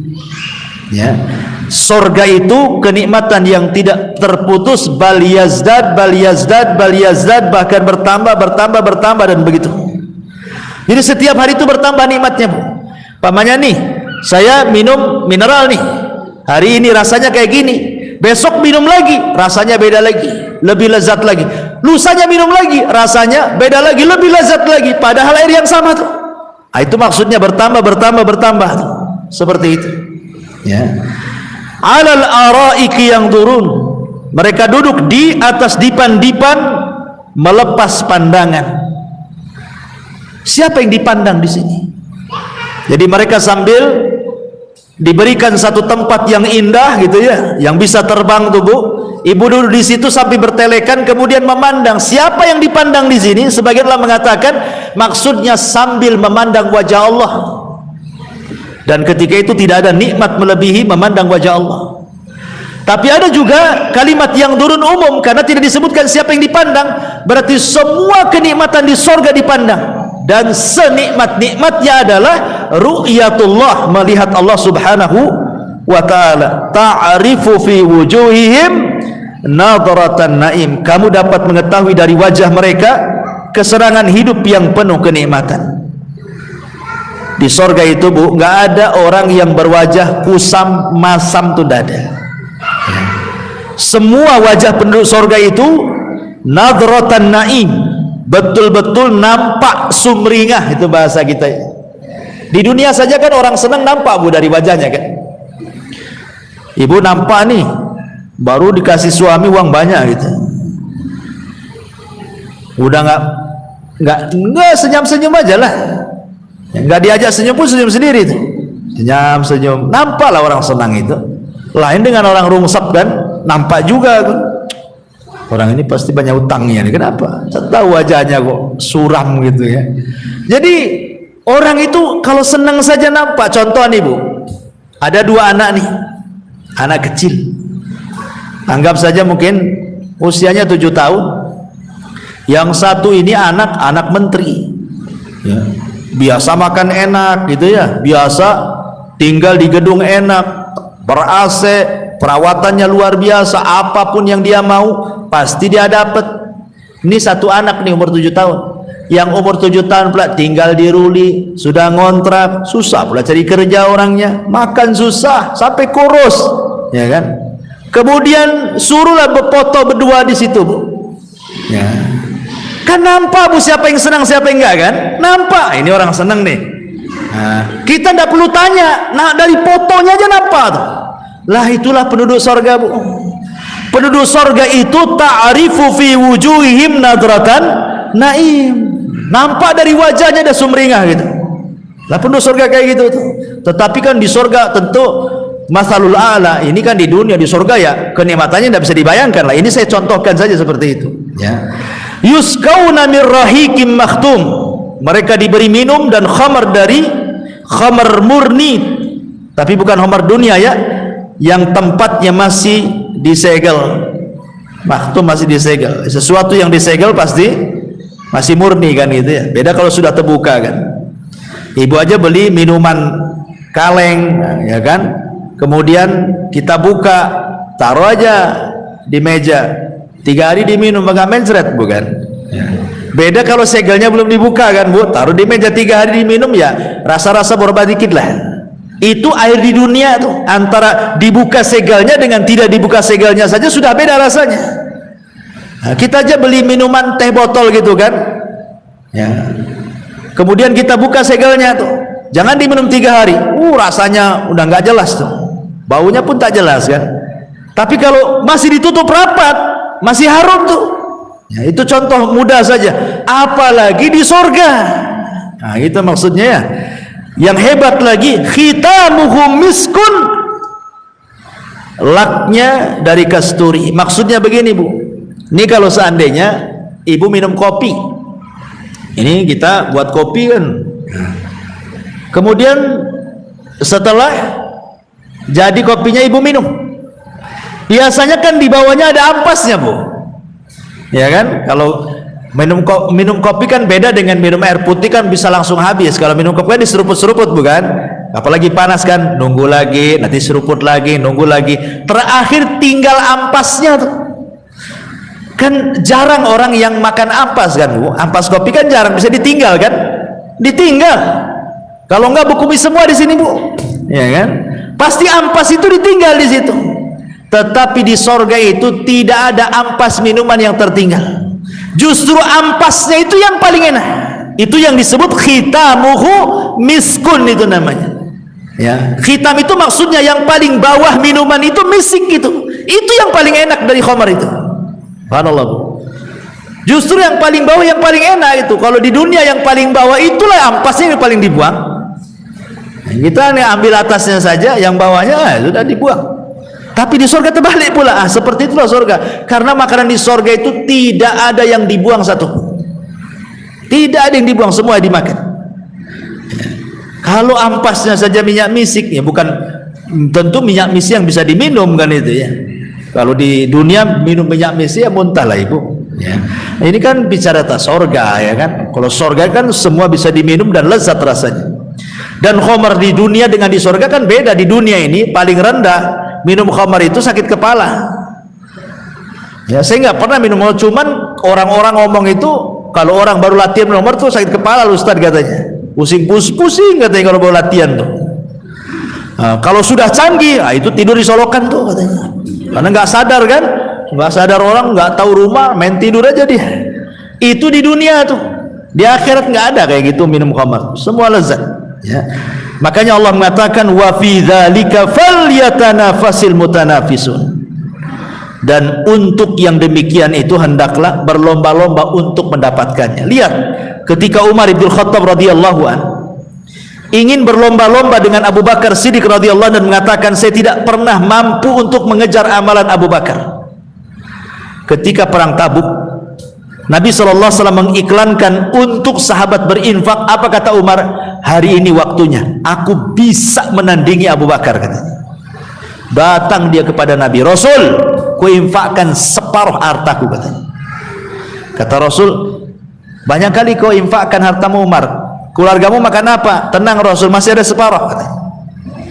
Dipikirnya Abu Bakar tidak bisa menandingi Umar. Setelah itu besoknya datang Abu Bakar, Rasul, saya infakkan semua hartaku katanya. Bukan separuh lagi, Umar separuh, ini Abu Bakar besoknya datang semua. Umar geleng-geleng, gak bisa lah aku ikut dia katanya. Itulah begitu tanafus namanya ya. Ya, bagaimana dulu para sahabat itu berlomba-lomba dalam kebaikan, itu maksudnya seperti itu. Bukan berlomba-lomba dalam keburukan ya kan, seperti di zaman sekarang. Kalau sekarang berlomba-lomba dalam keburukan, bukan dalam kebaikan. Kayak ibu nih kumpul, sebenarnya perkataan mubahnya sebentar, gibahnya yang lama ya. Kadang-kadang sebenarnya si awalnya nggak punya berdosa, ngomong sana sini, akhirnya mulai cerita sana cerita sini. Keasikan itu setan datang, mungkin keperluannya setengah jam, gibahnya sampai 3 jam tuh. Nah sekarang yang berlomba-lomba di atas kebaikannya mana kalau begitu? Makanya di sini Allah mengatakan falyatanafasil mutanafisun. Allah mengatakan wa mizazuhu min tasnim, dan campurannya saja dari tasnim. Di dunia khamar itu kan dicampur dengan air, Bu, supaya jangan terlalu kental. Ya, itu khamar dunia saja dicampur sama air putih itu supaya nggak terlalu kental. Lah, campuran itu di akhirat pun sama, khamar akhirat pun dicampur. Tetapi apa campuran khamar akhirat itu? Dari tasnim. Tasnim ini minuman terlezat di sorga. Mata air terlezat di sorga itu tasnim. Itulah campuran khamarnya. Oh, luar biasa gitu ya. Makanya Allah mengatakan ainan yashrabu bihal muqarrabun, di mana tasnim itu adalah air yang khusus diminum oleh mereka yang sangat dekat dengan Allah. Jadi tidak sembarang orang minum tasnim itu, hanya muqarrab yang tingkat tinggi saja di surga. Makanya tasnim itu adalah minuman yang luar biasa itu, yang paling lezat di surga. Kemudian Allah mengatakan innal ladzina ajramu kanu minal ladzina amanu yadhakun. Sesungguhnya orang-orang yang berdosa adalah mereka yang dahulu mentertawakan orang-orang yang beriman. Siapa orang-orang yang berdosa di sini, Bu? Ya, kalau di zaman Rasul ya Abu Jahal, Abu Lahab, kemudian Al-Walid, kemudian Uqbah bin Abi Mu'aid, banyak ya. Itulah orang-orang yang dikatakan mujrimun. Minal ladzina amanu, terhadap orang-orang yang beriman. Siapa orang-orang beriman ini? Yang maksudnya Rasulullah dan para sahabatnya. Yadhakun, mereka mentertawakan. Jadi orang-orang kafir, orang-orang yang mujrim, Abu Jahal, Abu Lahab dan konco-konconya di zaman itu suka mentertawakan Rasul dan orang-orang yang beriman. Contoh satu kasus, Abu Jahal ini sempat sesumbar di hadapan anak-anak muda yang sedang duduk di sekitar Ka'bah itu. Coba saja Muhammad datang, sujud dia di sini menghadap Ka'bah, maka aku akan suruh seseorang untuk meletakkan salat jazur di pundaknya. Betul pula Allah takdirkan datang Rasulullah, sholat pula di situ. Kata Abu Jahal kepada anak-anak muda itu, siapa di antara kalian yang berani meletakkan salat jazur? Salat jazur itu, Bu, kotoran unta. Ini unta kalau dibelek, kalau contoh kambing lah. Kambing ini kalau dibelah perutnya, Bu, kan ada tempat kotorannya, ada ususnya. Itulah disebut salah namanya. Kotoran yang besar itu, yang isinya kotoran semua, itu disebut salah tuh. Ya, itu disebut salah. Salah jazur artinya tempat kotoran unta yang baru disembelih. Coba bayangkan, kalau baru disembelih kan penuh dengan darah, penuh dengan kotoran, kan belum dibersihkan tuh. Itu disebut salah jazur tuh. Jadi Abu Jahal mengatakan, siapa yang bisa meletakkan kotoran unta yang baru disembelih ke pundak Muhammad, falahu kadza wa kadza, aku akan beri ini dan itu. Maka berdirilah ashqal kaum, manusia yang paling jahat ketika itu, namanya Uqbah bin Abi Mu'aid. Uqbah bin Abi mengatakan, saya wahai Abu Jahal, kata. Langsung Uqbah mencari salah jazur, nemu pula salah jazur itu tidak jauh dari situ. Ada orang nyembelih unta, diminta salah jazurnya. Kemudian datang Rasul sedang sujud, diletakkan di punggungnya. Subhanallah. Rasul tidak bangkit karena penuh dengan kotoran di punggungnya. Rupanya datang Fatimah. Fatimah masih kecil, putri itu, melihat ayahnya dihinakan, langsung dia mendekat ayahnya, dibersihkanlah kotoran dari pundak Rasul. Kemudian setelah itu Rasul sujud dan dipercepat sholatnya. Selesai sholat, maka Fatimah marah, garang, masih kecil tuh. Fatimah mengatakan, ya Abi, doakan keburukan kepada mereka, doakan keburukan kepada mereka. Subhanallah. Maka Rasul mendengar ucapan Fatimah, langsung dilaknat semua orang yang di situ. Ya Allah, laknat si Abu Jahal. Ya Allah, laknat si Uqbah bin Abi Mu'aid. Ya Allah, laknat si fulan, si fulan, si fulan. Disebutkan semua tuh tokoh-tokoh yang ada di situ tuh. Subhanallah. Doa Rasul mustajab kapan? Ketika perang Badar. Semua yang dilaknat di situ terbunuh di perang Badar. Ya. Bahkan Uqbah bin Abi Mu'aid yang meletakkan salat jazur, kotoran unta di pundak Rasul, tertangkap, tertawan, kemudian disalib dan dia dibunuh di tiang saliban. Itulah awal man suliba fil Islam, orang yang pertama kali disalib, dibunuh di tiang gantungan dalam Islam. Uqbah bin Abi Mu'aid karena menghina Nabi. Ya. Jadi orang-orang yang berbuat dosa ini ketika meletakkan salat jazur ini semua ketawa. Inilah kalimat yadhakun, semua mentertawakan kelakuan Uqbah yang meletakkan salah jazur itu. Ya, di dunia mereka boleh tertawa kepada orang yang beriman. Wa idza marru bihim yataghamazun, dan apabila mereka orang-orang yang beriman melintas di hadapan mereka, maksudnya orang-orang beriman dari kalangan budak, dari kalangan budak seperti Bilal, seperti Khabbab bin Arad, seperti Unaiza, seperti siapa lagi budak-budak tuh. Kalau nampak orang-orang lemah tuh, budak-budak yang sudah masuk Islam tuh lewat, ya taghamazun, mereka saling mengedip-ngedipkan matanya, menghina maksudnya. Makanya dalam bahasa Arab itu ada 3 kata, Bu. Ada namanya hamzun, ada namanya lamzun, ada namanya ghamzun. Hamzun dan lamzun terdapat dalam surat wailun likulli humazatin lumazah. Humazah hamzun, lumazah lamzun. Di sini yataghamazun ghamzun. Apa bedanya itu? Hamzun, lamzun, ghamzun. Semua merendahkan orang tuh. Kalau lamzun, pertama hamzun itu dengan lisan, ngejek orang, ngenyek bahasa kitanya ya, merendahkan orang, itu disebut hamzun. Lumazah, merendahkan orang dengan lisan. Ah, kamu ini siapa kamu? Yang kedua lamzun. Lamzun dengan isyarat. Apa ini? Pakai tangan kecil ya, itu kan isyarat namanya. Pakai isyarat, itu bukan siapa-siapa, pakai isyarat, itu disebut lamzun, lumazah namanya. Ini kalau ghamzun, ini dengan mata, ngedip-ngedipkan, menghina orang dengan kedipan gitu ya. Semuanya menghina orang. Itulah kelakuan orang-orang musyrik di zaman itu ya. Wa idzan qalabu ila ahlihim qalabu fakihin. Apabila mereka kembali kepada kaumnya, kembali kepada keluarganya, mereka kembali dengan gembira karena sudah merendahkan orang yang beriman. Mereka cerita, oh aku tadi sudah buat orang-orang pengikutnya si Muhammad tuh begini-begini, diceritakan, puas dia ya. Dan begitulah ya kan, kadang-kadang di antara kita persis kelakuannya seperti orang-orang jahiliyah, Bu. Ketika kita tidak suka dengan orang, nyakiti orang, kalau sudah betul-betul tersakiti orang yang kita sakiti, wah puas rasanya gitu. Ada, Bu, yang kayak gitu, Bu? Ada tuh, persis seperti ini nih, kayak Abu Jahal ya. Ada orang itu kalau udah nyakiti orang itu, kalau belum tersakiti rasanya belum puas, tapi kalau udah kapok, udah puas rasanya. Kecapean juga katanya. Kan ada, nggak boleh kayak gitu, Bu. Ini orang jahiliyah kelakuannya kayak gini nih ya. Kemudian Allah mengatakan wa ma ursilu alaihi wa idza ra'awhum qalu inna haula ladhalun. Bukan hanya itu saja, dan apabila mereka melihat orang-orang yang beriman, mereka mengatakan itulah orang-orang sesat katanya. Sudah dihina dengan kedipan kan itu, sudah dihina dengan lisan, dihina pula dikatakan sesat. Kurang apa coba cemoohan-cemoohannya mereka itu? Maka Allah mengatakan wa ma ursilu alaihim hafidin. Padahal orang-orang yang berdosa itu mereka tidak diutus sebagai penjaga bagi orang yang beriman ya. Emangnya kamu tahu siapa yang sesat? Ketika engkau mengatakan si fulan sesat, jangan-jangan kamu yang sesat. Kan Allah tidak suruh engkau menyesat-nyesatkan orang gitu, karena Allah tidak suruh engkau mengintai mereka.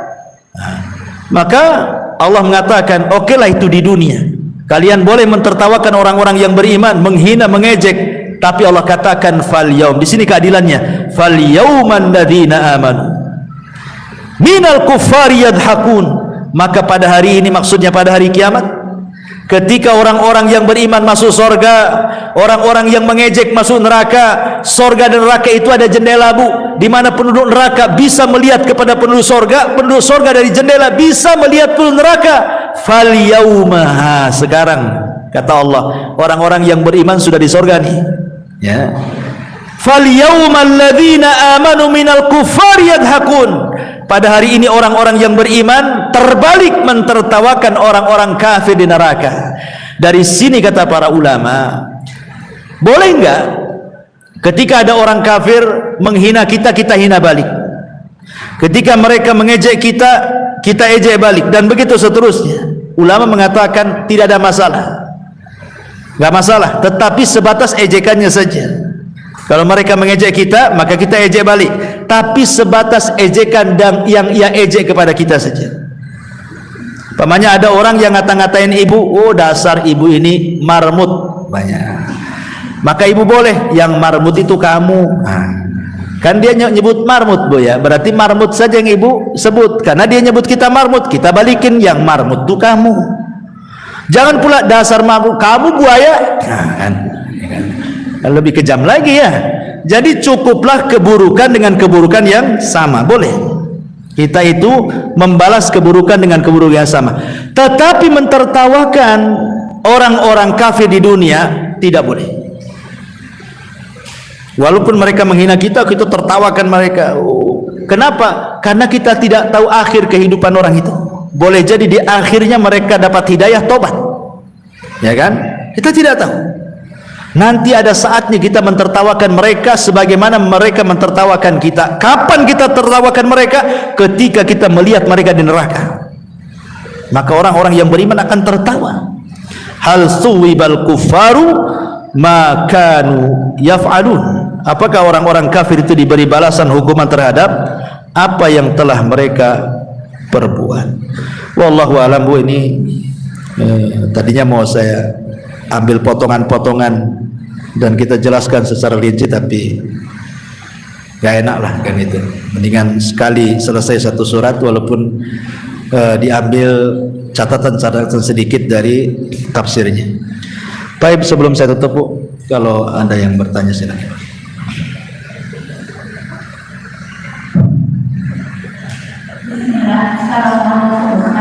Waalaikumsalam. Dalam ayat pertama tadi ya Ustaz, pada kata di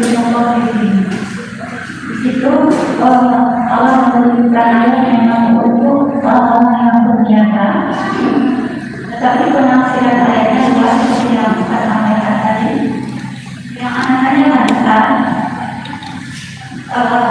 sebelumnya kita memang sudah mengetahui ancaman-ancaman Allah terhadap ayat ini Ustaz.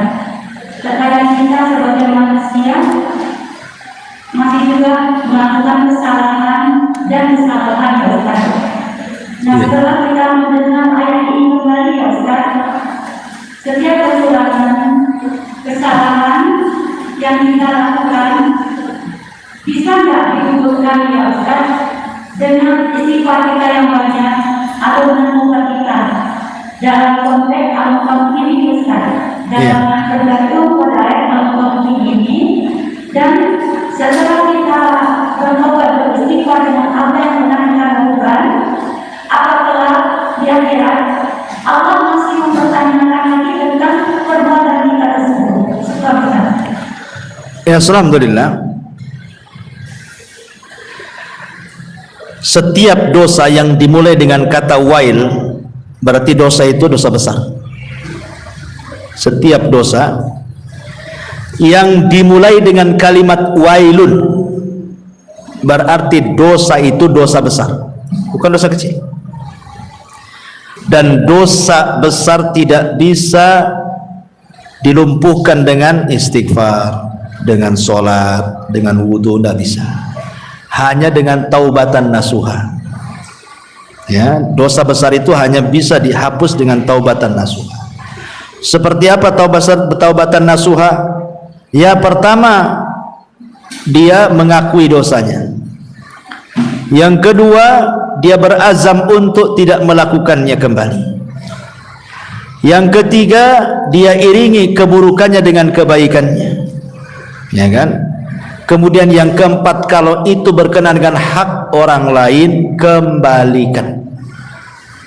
Masalahnya orang mutaffif ini, orang yang beli sama dia nggak tahu di mana rumahnya, sudah dikurangi pula jeruknya 1 butir, entah rumahnya di mana gitu kan, nggak tahu siapa, coba gimana cara mengembalikan jeruknya? Yang jual, yang beli kan banyak, tahu bukan? Nanti ntar ada orang beli, kemudian pergi, nggak tahu alamatnya di mana tuh orang tuh. Apa nggak sulit tuh dia tobatnya tuh? Sementara kita harus kembalikan tuh. Kecuali kalau setiap beli nggak harus ngasih KTP kan jelas tuh kan. Beli jeruk, oh nggak bisa, syaratnya kayak beli kompor gas katanya, apa gas harus KTP, ya senang lah kan.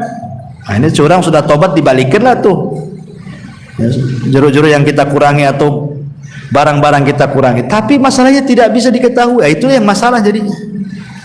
Tapi anggaplah kalau seandainya itu dilakukan karena ketidakpahaman, kemudian sudah bertobat kepada Allah, bagaimana caranya? Banyak-banyak sedekah, niatkan pahalanya kepada orang yang dicurangi. Banyak-banyak sedekah. Ya Allah, ini saya sedekah, tapi saya niatkan, saya dulu waktu jualan tuh dulu saya tidak tahu nih, entah berapa orang nih saya curangi itu. Pokoknya banyak sedekah, niatkan kepada orang-orang itu yang pernah dicurangi itu. Hanya dengan cara itu, kecuali kalau ibu tahu rumahnya kan bisa dibalikin. Tapi rata-rata orang yang jual itu ada yang kenal dan yang tidak kenal kan. Yang kenal malah takut kalau dicurangi. Biasanya curang itu sama orang-orang yang baru tuh. Makan di restoran, nampak nih pakai mobil gak dikenal, langsung ditinggikan harganya. Pas ditengok struknya, waduh ini itu harga kapok bu. Bahkan datang lagi tuh. Tapi kan ada warung-warung kayak gitu tuh, warung-warung makan tuh. Nampak nih berduit, nampak nih kayaknya. Langsung dinaikkan sama dia, mutafif, ya, curang kan gitu ya. Maka tobatnya kalau tidak tahu orangnya, caranya seperti itu. Setelah bertobat kepada Allah, betul-betul bertobat, sekarang caranya kalau kita minta ikhlasnya orang karena tidak tahu di rumah, sedekah banyak-banyak, kirim pahalanya untuk dia. Gitulah caranya. Ya, wallahu a'lam.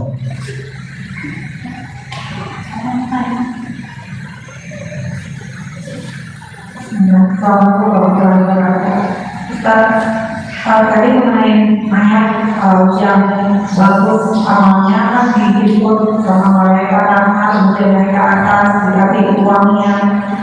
Nah, apakah kita manusia di dunia bisa mencium juga Ustaz? Soalnya ini pengalaman yang pernah bertemu dengan pernah mayat wangi sekali dan karena kenal wangi itu sebelumnya dan sebelumnya jual parfum ya Ustaz. Saya nggak pernah mencium wangi yang seperti itu gitu. Udah ditanya itu pakai parfum apa gitu kan? Ya udah, mayatnya itu sudah kalau sudah selesai dimandikan segala macam, sudah tahu apakah itu salah satu contohnya atau memang atau pernah kita mengalami pengalaman yang sama mencium wangi seorang manusia. Ya Allah alam, apakah kalau mayat itu harum itu tanda husnul khotimah atau mayat ini baik? Wallahu alam. Ya.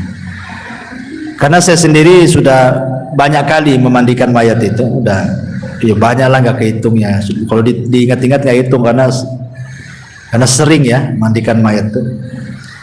Ya nggak ada apa-apa sih, biasa saja. Karena umumnya mayat ya bau di mana-mana. Maksudnya ya bau mayat gitu biasa kan. Kalau apalagi dari rumah sakit, apalagi yang sakitnya udah lama gitu ya.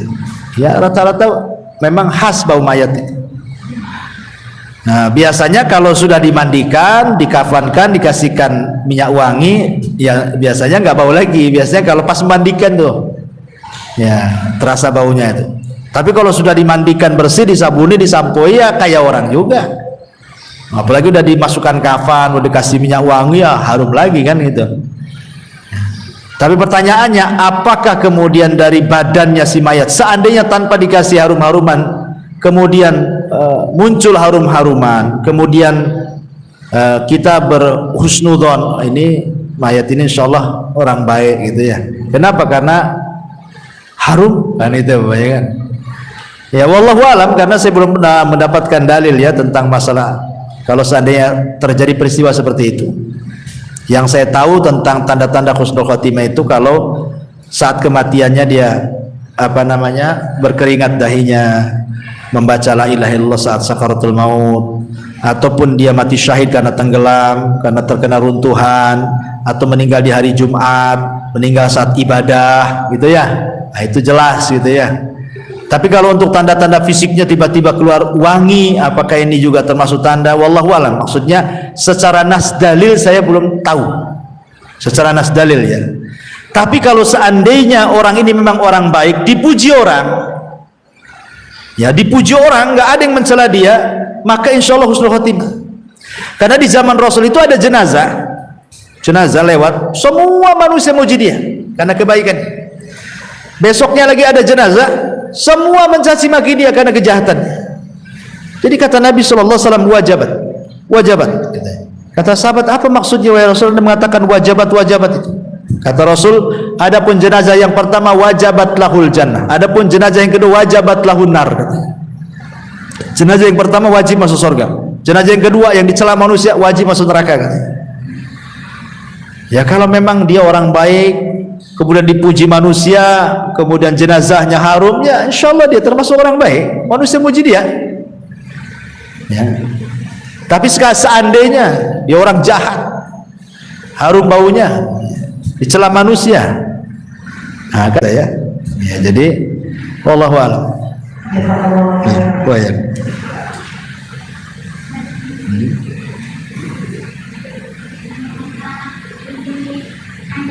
Pakai mic, nggak dengar. Ya.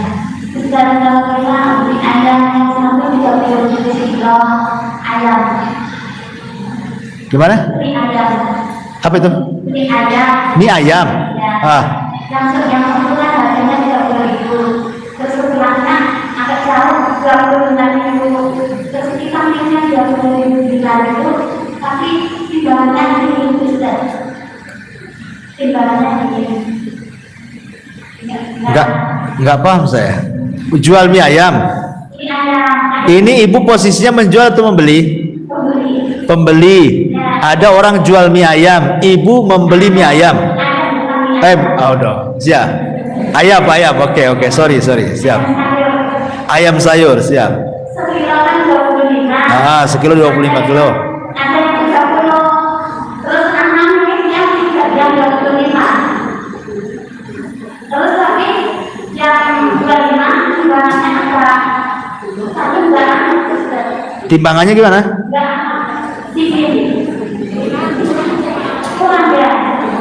Kurang. Karena ada esnya gitu. Ayamnya. Nggak masuk. Tapi penjual dan pembeli tahu.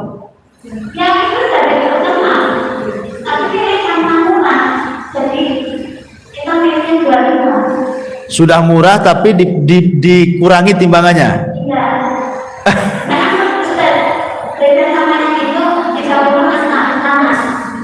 Bukan, kalau memang yang jual itu dia ngurang-ngurang timbangan, bukan urusan murah ataupun mahalnya, tidak. Kalau dia sudah ngurang-ngurang timbangan itu yang masuk ayat ini, wailul mutaffifin. Ya tapi kalau ibu yang tahu sudah ikhlaskan saja lah, cuma kurang sedikit aja. Tapi itu orang halal juga ya? Apanya? Ya halal saja, tapi dalam mengurang-urang timbangan dia berdosa. Transaksinya halal, tapi yang pamannya dia ngurangi 1 on, berapa lah harga 1 on? Pamannya dari 20.000 itu 1 onnya 2.000, yang 2.000 itu yang haram. Itu maksudnya. Nggak semuanya. Kan sebenarnya pamannya dia beli sekilo. Anggaplah kalau buah-buahan sekilo itu 100.000 pamannya kan. Dikurangi 1 on. Berarti kan sekilo 10 on. Tinggal dikurangi aja lah dari 100 itu dikurangi 10, berarti yang 10.000 itu udah halal tuh, karena dikurangi 1 on tuh. Nah gitu maksudnya. Terus yang kedua, kalau orang itu meninggal tapi dikubur bukan dikuburan di dikubur di? Kalau orang itu meninggal. Iya, dikuburnya di mana? Di lapangan bola gitu. Nah, sebenarnya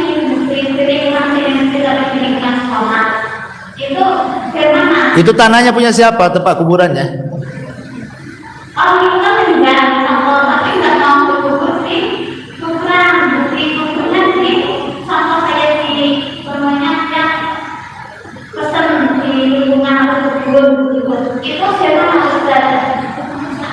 Iya, kebun siapa itu? Tempat yang dikubur itu punya siapa? Milik yayasan, contohnya pakai milik kebun sendiri.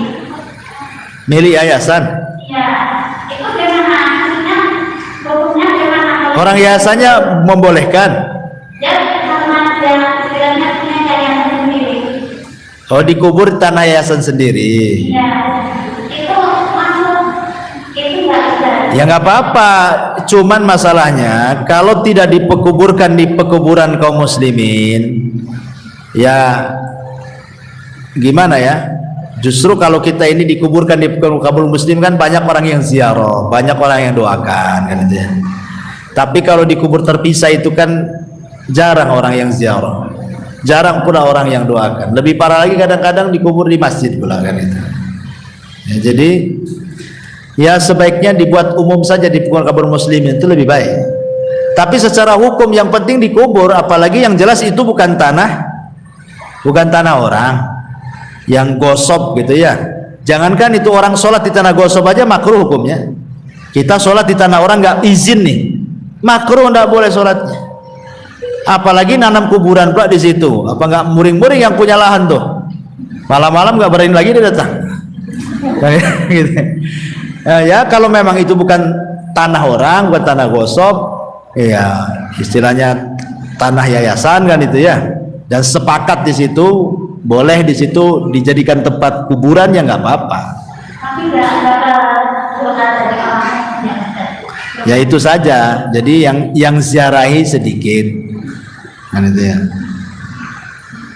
Ya takutnya juga memadorotkan orang juga kalau seandainya tidak dikubur di kuburan kaum muslimin. Nanti mungkin ada anak-anak ke situ main, diinjak-injak, dikencingi, diduduki di situ kan itu.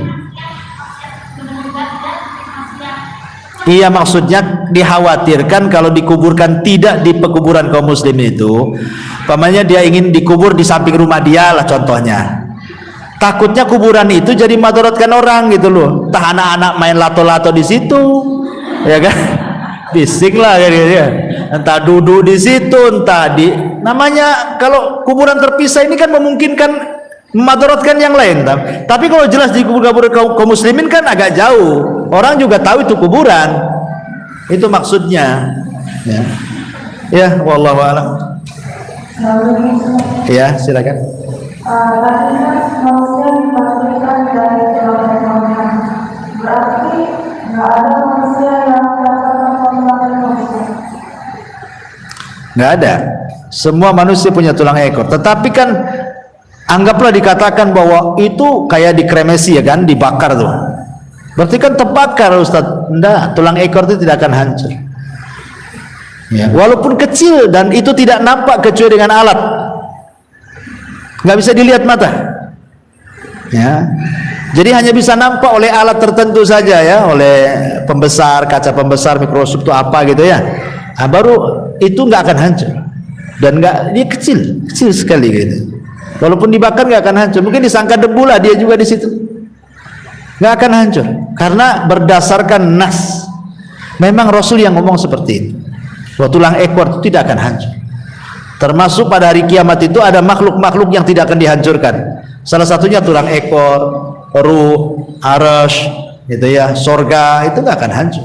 Ada sekitar 7 atau 8 makhluk tidak akan dihancurkan pada hari kiamat atas kehendak Allah. Ya. Wallahu a'lam. Ya. Masih? Sudah ya? Baik, mudah-mudahan ada manfaatnya. Kita tutup dengan doa kafaratul majlis. Subhanakallah bihamdika asyhadu an la ilaha illa anta astaghfiruka wa atubu ilaik.